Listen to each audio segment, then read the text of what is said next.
The devastation is imminent. A phone alert sent to more than 1 million people warning of an incoming ballistic missile attack.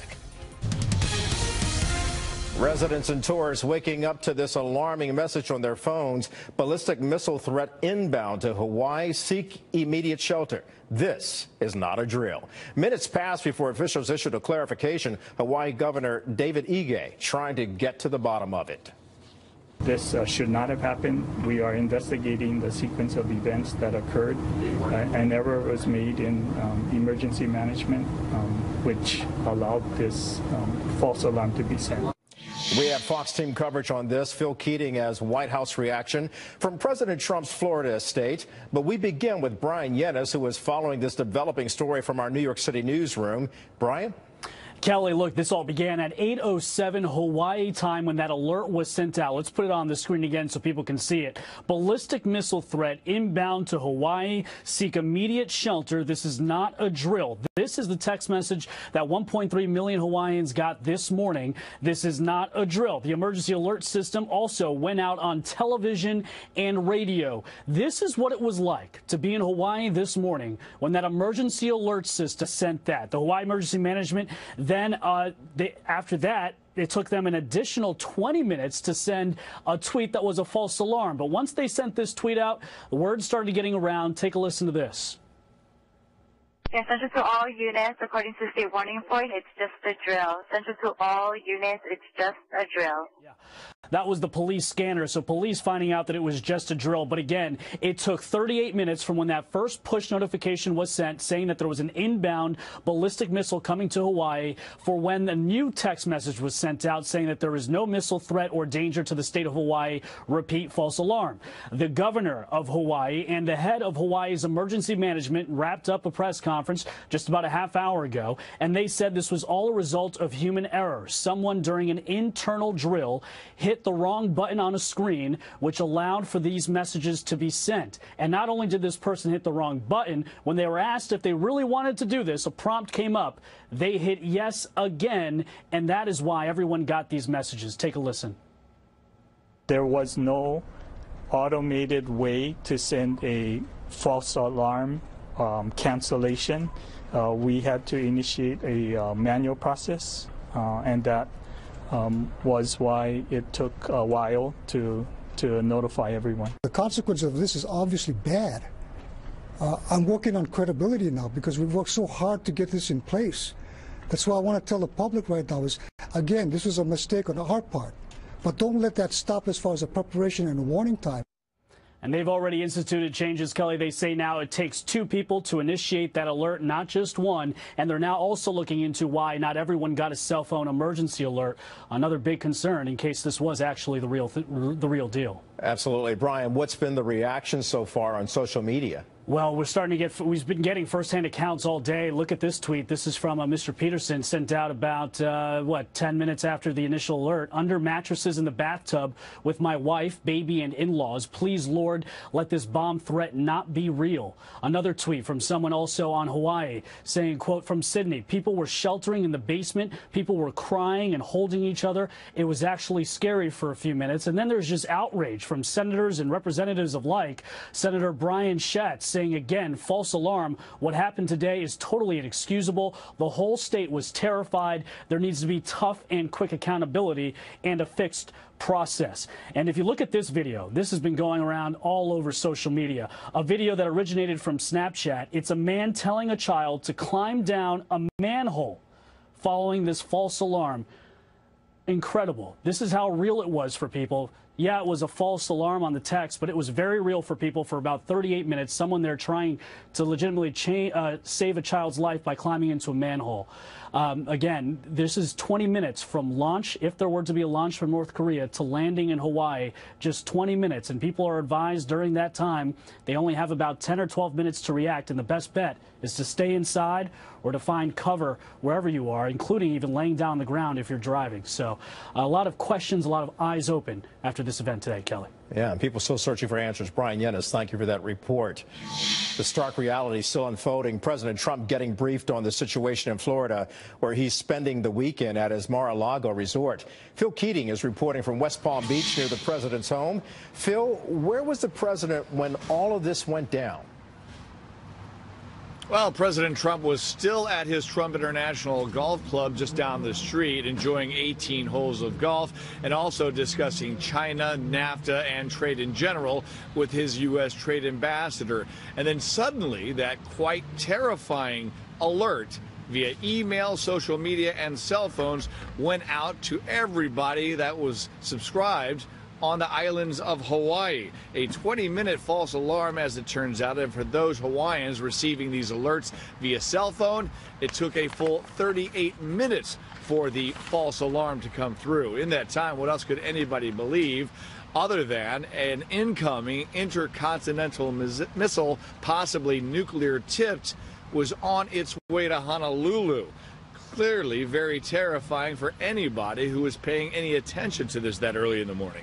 Shortly after arriving back at his winter White House, well, the White House on Palm Beach at Mar-a-Lago, a White House official released this short statement, and this is all we've heard from the White House all day, by the way. The president has been briefed on the state of Hawaii's emergency management exercise. This was purely a state exercise. And at Pacific Command, responsible for the Indo-Asia Pacific region, this statement came out during it all from Commander David Benham. U.S. PACOM has detected no ballistic missile threat to Hawaii. Earlier message was sent in error. The state of Hawaii will send out a correction message as soon as possible. Now, again, take a look at your screen. This was the alert that first went out this morning, 8:07 a.m. Hawaii time, just as people were just getting up, getting their coffee. Ballistic missile threat inbound to Hawaii. Seek shelter. This is not a drill. Truly, this accident, really a very bad accident, and perhaps the worst accident you can even imagine, scaring everybody in Hawaii into the position of believing that perhaps they only had minutes left to live. It's being blamed on a state worker who accidentally touched a button or flipped a switch during shift change, and clearly all of that's now being looked into. Kelly? So, Phil, as we've seen from the news conference that came from Hawaii with the governor and the emergency management, not only is Hawaii investigating it and offering more training, we understand that the FCC is also investigating it. Absolutely, it is. The Federal Communications Commission monitors and regulates all intrastate as well as interstate wire communications, radio, television, satellite, and all of that must be used via license responsibly. So the FCC is also investigating this, as is, of course, the state of Hawaii. And Governor David Ige released this statement today, quote, "While I am thankful this morning's alert was a false alarm, the public must have confidence in our emergency alert system. I am working to get to the bottom of this so we can not let this happen again, basically, in the future." So an incredibly scary day down in Hawaii. Of course, Hawaii, Alaska, as well as the West Coast, Washington, Oregon, and California have all been on high alert ever since the Supreme Commander Kim Jong-un in North Korea has been so threatening with all of his missile tests of note. Kelly? Phil Keating reporting from West Palm Beach, Florida, where the president is Mar-a-Lago this weekend. Phil, thank you. And as the FCC launches its investigation, a growing number of lawmakers are calling for accountability. Here's part of my interview with Hawaii Congresswoman Tulsi Gabbard earlier today on America's News Headquarters. What they have just gone through is that immediate reality of knowing they've got 15 minutes to take shelter. Where can they take shelter? Where can they take shelter that will protect them and their families from a nuclear bomb coming their way? This just points to the failure of our country's leaders for decades that have put Hawaii and this country in this position today. So let's bring in Rebecca Heinrichs now, senior fellow at the Hudson Institute. She's also a former national security advisor to a congressional lawmaker who served on the House Armed Services Committee. She also helped launch a bipartisan Congressional Missile Defense Caucus. Rebecca, thanks for joining us this evening. Good to be here. You know, I'm struck by the fact that Vern Miyagi, who is head of the emergency management there in Hawaii, was talking about he suspected that this was a false alarm when he realized what was going on, because he said, well, he's just talked to South Korea, referring to Kim Jong-un. So in contrast to this false alarm, there is the stark reality that there is a threat for Hawaii because of the missiles and the proliferation of the nuclear armament within North Korea. And I knew, what he meant by making that comment, but my initial thought was, the American people are not all paying attention to foreign affairs right now. It's not their responsibility to keep up with what's going on. That's the American government's responsibility. And so, the American government has to provide protection of the American people. Obviously, this is an egregious error on the part of the state of Hawaii for sending out this false alarm. And it took far too long to send out the correction. But I would just say, too, the rest of the country has now just had a tiny taste of what our fellow citizens experience on a daily basis living in Hawaii, so close to North Korea. And remember, compared to Hawaii, Guam, where American citizens are, that's a chip shot for North Korea and the kind of missiles that they have there. Also, our ally Japan, which is nearby Guam, and you look at the entire Pacific, and for that matter, you look at the entire west coast of the United States, and one has to wonder, is this threat a clear and present danger to the United States? Should this continue to escalate to the point that Kim Jong-un should continue to launch these missiles and perhaps even make a mistake that goes horribly wrong and lands in one of our territories or in one of our provinces? The North Korean regime is completely committed to achieving a reliable nuclear ICBM capability. So you will constantly hear people say, well, they haven't finally tested that last part where they re-enter in the atmosphere, that the kill vehicle, that the warhead back into the atmosphere. Nobody should take any reassurance from that, because they're going to continue testing until they're confident that they have that capability. So what the U.S. government has to do is get serious about missile defense. We do have a missile defense system in place to provide protection against ballistic missiles from all 50 states. I recently talked to General Hyten. He's the commander of our missile defense systems and our nuclear weapons. He assured me he's confident that our system is able to do that, but it is not as good as it could be, and that's because the last administration, this is not to score a point on Barack Obama, President Obama cut our missile defense systems significantly while in office, and we are playing catch up, and we got to stay ahead of the threat. Not to mention the sequestration that went into effect under President Obama's administration. I should also point out that Lucas Tomlinson, our Pentagon producer, also pointed out the fact that there are 44 interceptors that could have been launched should a strike really take place, and that's not nearly enough to deal with an overwhelming threat from North Korea, or for that matter, any threat from a nuclear capability. Well, our current system is designed just to handle sort of limited threats coming out of Iran and North Korea. But right, that's right. There's 44 interceptors in the ground. I was just in Fort Greely, Alaska, where those interceptors are deployed this past year. I climbed down in one of those silos and got to see the system. It's a reliable system. It's good. Of the interceptors we have in the ground today, 5 out of 6 of the last tests have been successful, but that's not good enough. It needs to be a lot better. I will say, too, one thing that, the North Koreans should not take a victory lap over what happened today, because I will say this: there was not a sensor error on the part of our system. At no point did we think that there was a missile headed towards the American homeland. We are watching them, and our systems can be better, but we can see what they're doing. All this should do now is galvanize support from the American people to get behind the president to handle the North Korean problem. Rebecca Heinrich, good of you to point that out. Thank you for your perspective as well on this important issue. Rebecca Heinrich, thank you.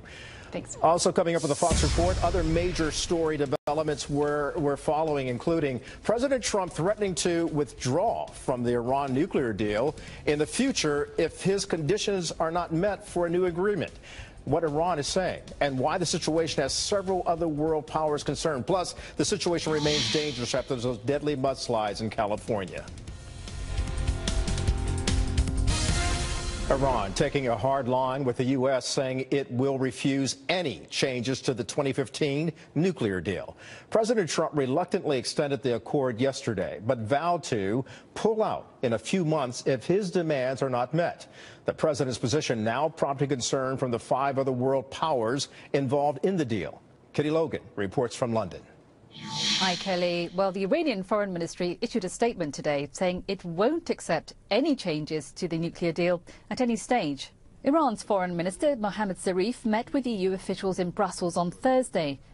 President Trump wants these European countries which signed up to the Iran deal to agree to make changes to it. However, several of those countries, including Britain, have called on President Trump not to try to change the agreement.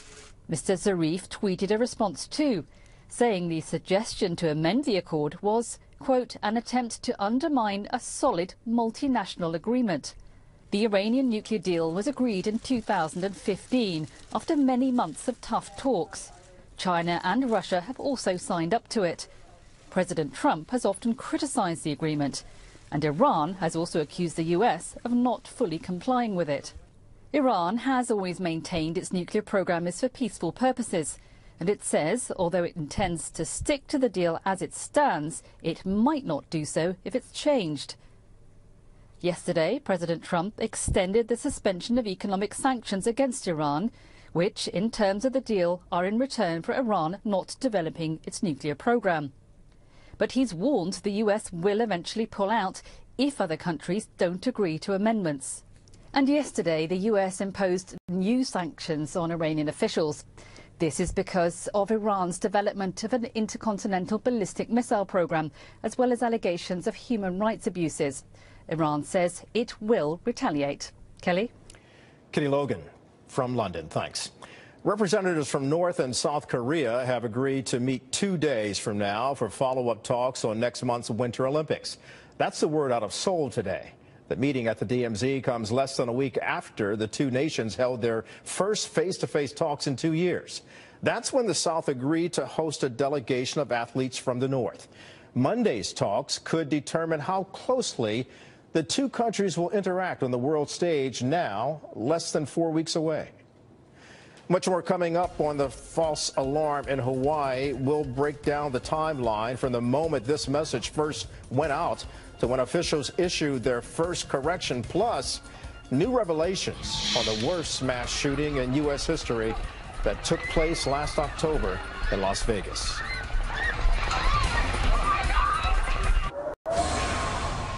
This just in. The death toll right now stands at 19 following those deadly mudslides that slammed Southern California. And today, the Army of search and rescue crews and recovery workers swelled to more than 2,000 as they wade through mud and debris littered with nails, broken glass, and tangled power lines, searching for at least 5 missing people. Authorities have now declared most of Montecito a public safety exclusion zone, which means those who stayed behind will be subject to arrest. That mandatory evacuation order could be in place for the next 2 weeks. We're trying to decide which way to go because we may be trapped one way or another until the freeway's clear. There were alerts and multiple media outlets and forms of notification to let the residents know of the potential impact of this. Right now, we still are in a rescue mode, so we don't know what is out there. So far, about 65 homes have been destroyed and some 400 others have been damaged. Disturbing new details on the deadliest mass shooting in U.S. history. Unsealed court documents revealed the gunman exchanged emails on buying rifles and bump stocks months before he fatally shot 58 people at a music festival in Las Vegas. And some of these latest revelations show the killer wanted to make investigators' jobs as hard as possible. Will Card picks up the story from Los Angeles. Will? Search warrants show the gunman had an arsenal in both his hotel room, one of his homes, and his car. Authorities discovered more than 20 guns and hundreds of rounds of ammunition in the Mandalay Bay hotel room, where the shooter was perched as he unloaded on concertgoers. 58 people were killed and more than 500 injured in the deadliest mass shooting in modern American history. We've also learned the gunman's girlfriend, Mary Lou Danley, told law enforcement that her fingerprints would likely be found on the bullets used during the attack. Interestingly, warrants show she deleted her Facebook page an hour before authorities announced the shooter's name publicly. Danley has not been charged and is said to be cooperating. We've also learned as authorities continue to look for a motive, the gunman may have been emailing himself. Those emails include a discussion about trying out bump stocks, a piece of equipment that allows a gun to fire more rapidly. 12 of those were found in the shooter's hotel room, and as a result, there's been a call to ban bump stocks, and the governor in Connecticut has proposed legislation to do just that. But not all gun store owners agree. While bump stocks don't change the mechanics of the weapon they are attached to, they increase the rate of fire to machine gun-like speeds. Simply put, these devices are cheap, they are deadly, and they are completely and utterly unnecessary in our society. The way I see it, it's just a recreational thing, you know. It's not anything too dangerous. And if they want to ban it, it's their choice, but I don't really question things like that. There is currently legislation in Congress to ban bump stocks. At the same time, the DOJ is studying the legality of certain bump stocks, a process that could take between 8 and 12 months. Back to you. Will Carr reporting from Los Angeles. Thank you, Will. Well, we are just days away from a fast approaching deadline for Congress to pass a spending bill.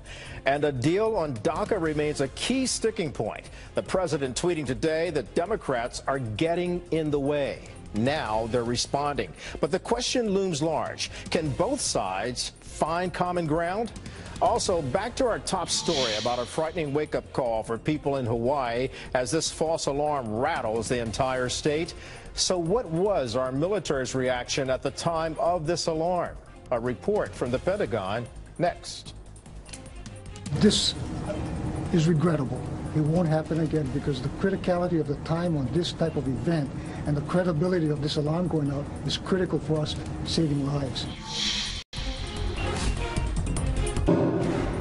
I'm Kelly Wright, and this is the Fox Report. It's the bottom of the hour if you're just joining us. Hawaii breathing a sigh of relief after a false alarm on a missile attack sent residents into a panic. Folks there are waking up to the following push alert on their phones. Ballistic missile threat inbound to Hawaii. Seek immediate shelter. This is not a drill. Hawaii Congresswoman Tulsi Gabbard then tweeted this: Hawaii, this is a false alarm. There is no incoming missile to Hawaii. I have confirmed with officials there is no incoming missile. Lucas Tomlinson is reporting now from the Pentagon. And Lucas, so what is the process in place for the state to cancel a false warning? Well, Kelly, in a frank admission, the governor of Hawaii just moments ago said that until today, there was no plan to send out a correction notice to a wrong message. We didn't have a process in place to send a message. We didn't have a message scripted that said this is a false alarm. You know, we were not prepared for that. The fact that an alert was issued that was incorrect. So we have built that now. At 8:07 local time, a mass text alert was sent about an incoming ballistic missile to everyone in Hawaii. 13 minutes later, Hawaii's Emergency Management Agency sent out a tweet, not a correction to mobile phones. And then another 15 minutes passed before the U.S. Military Pacific Command, headquartered in Hawaii, issued a statement saying it had not detected a ballistic missile launch. It took then another 10 minutes for the correction to finally be sent out by Hawaii's Emergency Management Agency, nearly 40 minutes after the initial false alarm. And as for the military reaction, you didn't see anybody in uniform at that press conference, did you, Kelly? Not at all, not in the least. So when is the next test of this system, Lucas? Well, the head of Hawaii's Emergency Management Agency said all tests have been suspended until further notice. The governor has directed that we hold off any more tests until we get this squared away. What has already been put in place is a two-person rule, that during a drill, there will always be two people there before the button is pushed, for both drills and for the actual alert. Less than 2 months ago, Hawaii brought back Cold War-style nuclear sirens amid the rising North Korean threat. And a few of them went off, we were told during the press conference. It's not clear why some went off, but others did not. There are 44 ballistic missile interceptor missiles right now in the ground at 2 Air Force bases in Alaska and Southern California, Kelly. Congress has in place a plan to spend billions more in the budget to push that number to 100 interceptor missiles. But unless Congress doesn't pass a budget by Friday, the government shuts down. Kelly? Lucas Thomason, thank you, reporting from the Pentagon tonight. Coming up in the Fox Report, we'll talk to one person who experienced this scare that we've just talked about. Can you imagine what it's like to wake up to an alert of an incoming ballistic missile? Think about it. President Trump now blaming Democrats for holding up or reaching a deal on DACA just days after he reportedly used vulgar language during a bipartisan immigration meeting. The president denied using that language, and today he tweeted, "The Democrats are all talk and no action. They are doing nothing to fix DACA. Great opportunity missed. Too bad." And now the Democrats are firing back. The idea that it's the Democrats' fault, who have no power to put anything on the floor, that we haven't taken action on these issues, that's playing politics. Saying that it's politics is basically playing politics. Why don't we just do what Congress is supposed to do? When members of Congress agree, Democrats and Republicans, on an issue, let's vote on it. Molly Henneberg joins us live now with more details from Washington. Hi, Molly. Hi, Kelly. As far as what Democrats are proposing for immigration, right now there's no comprehensive immigration bill that can get 60 votes in the Senate and get the president's signature. So Democrats say Congress should move on DACA, the Deferred Action for Childhood Arrivals, which protects some 800,000 illegal minors from deportation. And also they want them to act on the DREAM Act, which gives them a pathway, those illegal minors, to legal status. The top House Democrat Nancy Pelosi is asking for a DACA and DREAM-only piece of legislation now, saying in a statement yesterday, quote, "In October, the president wrongly decided to terminate DACA. Since that time, the president has constantly said he supports DACA. What is clear is that we must insist upon a clean DREAM Act, which is supported overwhelmingly by the American people, has bipartisan support in Congress, and must be enacted in January." DACA is set to end on March 5th. Kelly? But, Molly, will Republicans get on board with this? With the Democrats' plan, not likely. They want border security, too, and they say they've been promised funding for a border wall before, and then the funding didn't come through. I'm so mistrustful. I think that we keep our promise first and then not give up our leverage until we've built that wall. Legislators had hoped to wrap up immigration reform in a bill to keep funding the government. But that spending bill has to be done by next Friday, and it doesn't appear at this point that there's enough agreement to include immigration in that legislation. Kelly? Molly Henneberg reporting from Washington. Thanks, Molly. For more on this, let's bring in Hugo Gurdon, editorial director for the Washington Examiner. Hugo, good of you to join us this evening. So, good evening, Kelly. This is quite a plight for our members of Congress, Republican and Democrat, and the president as well. They can't seem to find any point of agreement. And how do you see them going forward? What's the next step? I mean, I think that eventually there will be an extension of DACA, but it will absolutely involve, in parallel to that, some funding for the border wall. It's a really interesting thing, Kelly, that you know, the president tweeted out this morning that the Democrats were all talk and no action. And there's some truth in this, because the Democrats actually like DACA as an issue, and this is an election year, so they can go forward if DACA is not fixed and blame the president and the Republicans for that and get some political capital going into the midterm elections. And so they have a very high demand, which is pass a clean DREAM DACA fix. And what they mean by clean is no wall funding. And the great thing for them is they don't want President Trump to get what would be a victory on his most well-remembered promise from the election, which was to build a wall. So, you know, they think that they can go towards the shutdown of the government, that they can get the Republicans blamed for that, which is normally what happens. So it's a bit of a quandary for the Republicans, but I think ultimately the Democrats are going to want to keep the government open, and ultimately President Trump is going to get better funding for the border wall in combination with the fix on DACA. Hugo, as you are aware, if you look at the past, the Democrats themselves had pushed for some sort of extended or expansion of border security. And now they're taking issue just on the DACA approach only. and basically turning what appears to be turning their backs on any type of border security and perhaps merging the two together to move forward with some sort of common bond and bipartisanship approach to dealing with the immigration issue. Yeah, you know, one of the ridiculous things about this is that the idea of a border wall has become something which is sort of associated with, you know, xenophobia or racism or these extraordinarily ugly things. The truth is, as everybody watching this program probably knows, is that you go through a border wall every time you get off an international flight and go through immigration. President Trump promised a wall with a door. Every time you go through immigration, you go through a wall effectively with a door, a point of entry.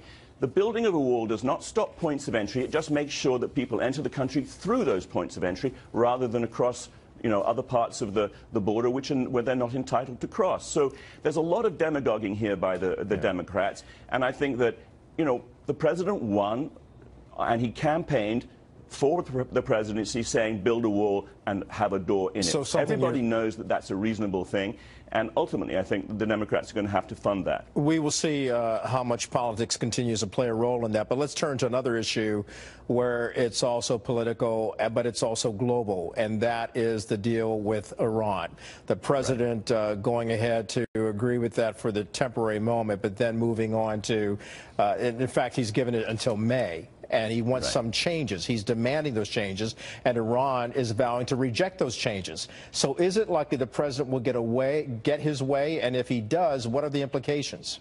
Look, I think it's going to be very difficult for the president because the other people who are involved in this deal, Britain, for example, strongly back the continuation of this deal and don't want changes. Russia and China don't want changes. Iran says it's not going to it won't accept changes. But the sanctions that were imposed today show that the United States does actually have some ability to apply pressure because not everything is encompassed by this deal. Iran is developing ballistic missiles, and the United States can impose sanctions, as it did, relating to those. And I think the thing that really needs to be remembered is that we're within just a few weeks, or just weeks, days even, of mass demonstrations against the Iranian regime. You're talking about the human rights violations, but I got to cut you off there. We're running out of time with our segment with you, but it was good talking to you. Obviously, we could talk about this at length. Hugo Gurdon talking to us tonight about Iran as well as DACA. Thank you, sir.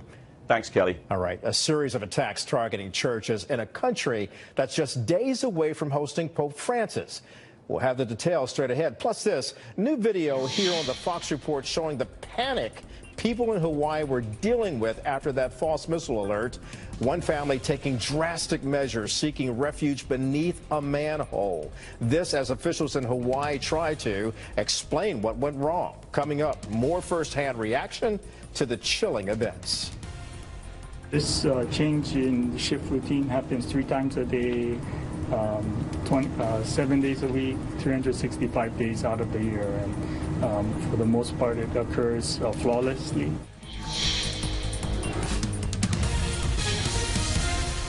Please pray for me. I hope I'm not gonna see no bomb. Barely anybody driving. People are seeking shelter right now. People are seeking shelter. Yeah, guys, you never know. Maybe it's the beginning of the Third World War. That's just some of the reaction we are getting of the tense moments this morning in Hawaii after this widespread alert goes out. Ballistic missile threat inbound to Hawaii. Seek immediate shelter. This is not a drill.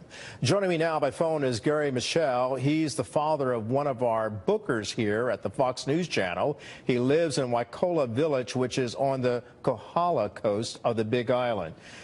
Thank you for joining us tonight, and thanks for being a member of our Fox family. But tell me what it was like for you in those frightening moments after receiving this kind of alert on your phone, sir. Well, I have to say that my pulse rate definitely went up dramatically.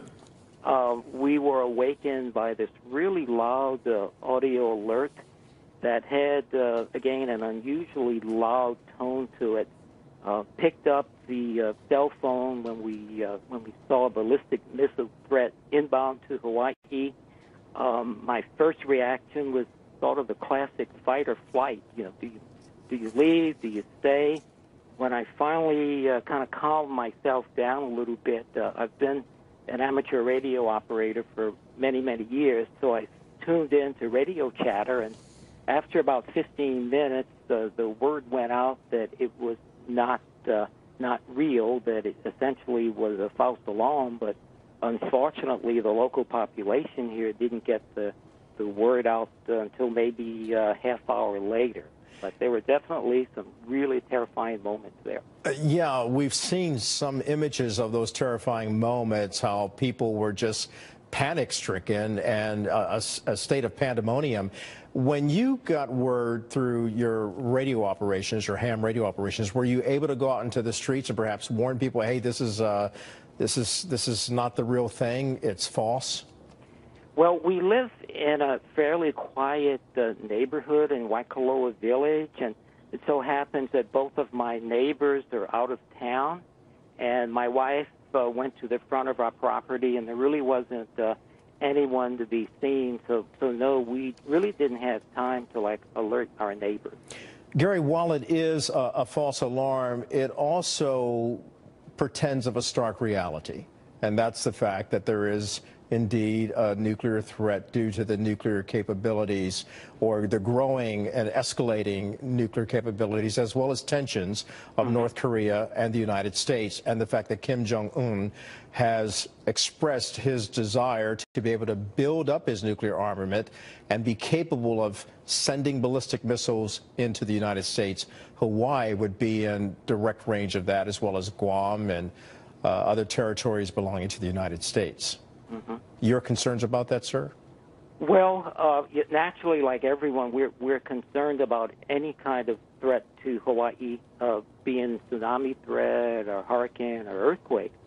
But my philosophy is this. I mean, Hawaii is a fairly small speck in the Pacific Ocean. And I'm just not convinced that he has that kind of technology, at least at this point, to pinpoint a target as small as Hawaii is. Gary Michel, we thank you for joining us, and let's hope you are right, sir. Obviously, the military, as well as the president, and in fact, our entire government is keeping an eye on the situation as it pertains to North Korea. But we're glad you're safe and sound, and all the people in Hawaii as well. And your daughter, I'm sure, is very proud of you. Okay, thank you very much. All right. We as well. Thank All you right. so much. Thank you. Well, a new report shedding light on sexual harassment and discrimination on Capitol Hill.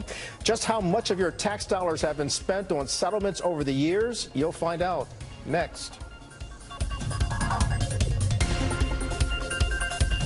A new report finds Congress has been settling sexual harassment or discrimination claims against members of Congress or their offices for years, and using your tax dollars to do it.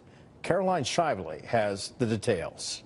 Kelly, new statistics released by the House indicate nearly 300,000 taxpayer dollars have been spent quieting sexual harassment and discrimination claims against House members since 2003.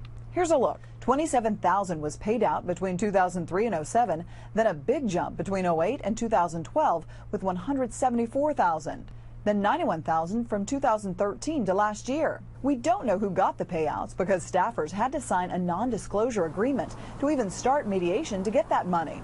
But we do know one of the offending congressmen was Blake Farenthold of Texas. His former communications director received $84,000 after she accused him of making inappropriate sexual comments.